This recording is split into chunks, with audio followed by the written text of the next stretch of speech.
হয়তো ইমান সাহস নাই মোৰ যে নেকি বাবাৰ নামত মই ব্যৱসায় কৰিম। এচাম মানুহ আছে, সেই মানুহখিনিয়ে হাজাৰটা কোনোবাই ভাল কাম কৰিলেও তেওঁলোকৰ দৃষ্টিত সেই নিগেটিভটো সদায় আহে। তেওঁলোকে বিতৰ্ক কৰিয়ে ভাল পায় আৰু তেওঁলোকে সেই বিতৰ্ক কৰাটো আচলতে তেওঁলোকৰ ব্লাডত থাকে। বিতৰ্ক মানে এনেকুৱা হৈছে, মই কওঁ মানে এচাম মানুহ আছে, সেই মানুহখিনিয়ে হাজাৰটা কোনোবাই ভাল কাম কৰিলেও তেওঁলোকৰ দৃষ্টিত সেই নিগেটিভটো সদায় আহে। তেওঁলোকে বিতৰ্ক কৰিয়ে ভাল পায় আৰু তেওঁলোকে সেই বিতৰ্ক কৰাটো আচলতে তেওঁলোকৰ ব্লাডত থাকে আৰু তেওঁলোকে মানে বিতৰ্ক নকৰাকৈ থাকিব নোৱাৰে।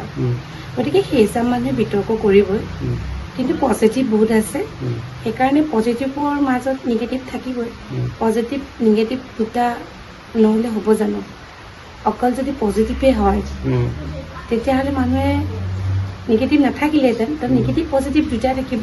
তো নিগেটিভটো থাকিবই। তেওঁলোকে যিটো বিতৰ্ক কৰিছে সেইখিনি কৰক। আৰু মোৰ কথা হ'ল, মই কি কৰি আছোঁ সেইখিনি মই জানো, আৰু যিহেতু মই ভগৱানৰ কাম কৰি আছোঁ, হয়তো ইমান সাহস নাই মোৰ যে নেকি বাবাৰ নামত মই ব্যৱসায় কৰিম, বাবাৰ পইচা খাম, ভক্তই দিয়া পইচা খাম, ভক্তক মই ঠগিম বা তেনেকুৱা ধৰণৰ কাম কৰিম, এনেকুৱা ধৰণৰ কোনো কথা নাই, হয়নে? গতিকে মই এইটোৱে কওঁ যে যিখিনি মই কৰি আছোঁ সেইখিনি বাবাই সকলো জানে, সকলো কথা বাবাই জানে। গতিকে তেওঁলোকে বিতৰ্ক কৰে, চাই যিয়ে কৰে, সেইটোত মই মাত কাটিবলৈ একো নাই।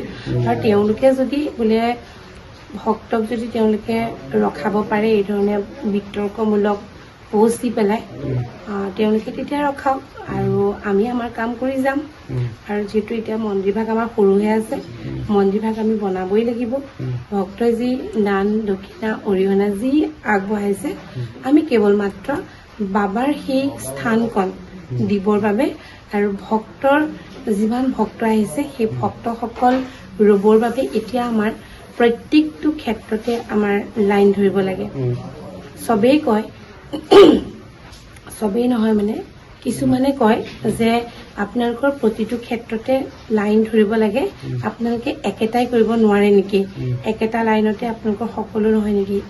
এদিন মই ভাবিছিলোঁ, কৈছিলোঁ আমাৰ মন্দিৰৰ পৰিচালনা সমিতি গোটেইখিনিৰ লগত কথা পাতিছিলোঁ যে এটা দিন চাওঁ নেকি যে একেটা লাইনতে আহক, একেটা লাইনতে বাবা দৰ্শন দিয়ক, ইমালি লওক।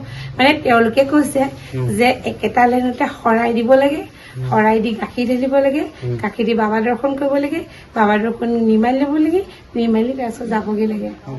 সেই কামটো যদি মই কৰাওঁ, আমি যদি সেই ব্যৱস্থাখিনি আমি কৰাওঁ, এতিয়াই আমাৰ যিমান লাইন হয় গৈ একেবাৰে নাজিৰা মেইন টাউনো পাৰ হৈ যাবগৈ। নিজে ভাবকচোন এবাৰ, যদি এনেকৈ দুটাকৈ যদি লাইন আহে বা এজন এজনকৈ কিমান হ'ব? এতিয়া আমাৰ সেই পৰিৱেশটো আমাৰ এতিয়া নাই। আমাৰ এই ধৰণে, কাৰণ আমাৰ ঘৰুৱা মন্দিৰহে, এভাগ মই ঘৰত পূজা কৰিম বুলিহে লৈছিলোঁ, কিন্তু এতিয়া ভক্ত বাঢ়িলে আমাৰতো উপায় নাই। গতিকে এতিয়া আমি যেনেকৈ পাৰোঁ তেনেকৈ চম্ভালি নিছোঁ। আৰু আমাৰ আৰ্কিটেক্টক আমাৰ ড্ৰয়িং বনাব দিয়া আছে। ড্ৰয়িংটো আহিলে আমাৰ তাৰপিছতে আমি কাম আগবাঢ়িম। আমাৰ সম্পূৰ্ণ ড্ৰয়িংটো অহা নাই, তাৰপিছতে আমি মন্দিৰভাগ বনাবলৈ আৰম্ভ কৰিম। আমি ভাবিছোঁ শিৱৰাত্ৰিৰ পিছতে চাগে সেই কামভাগ আমি কৰিব পাৰিম। সেয়াই কথা।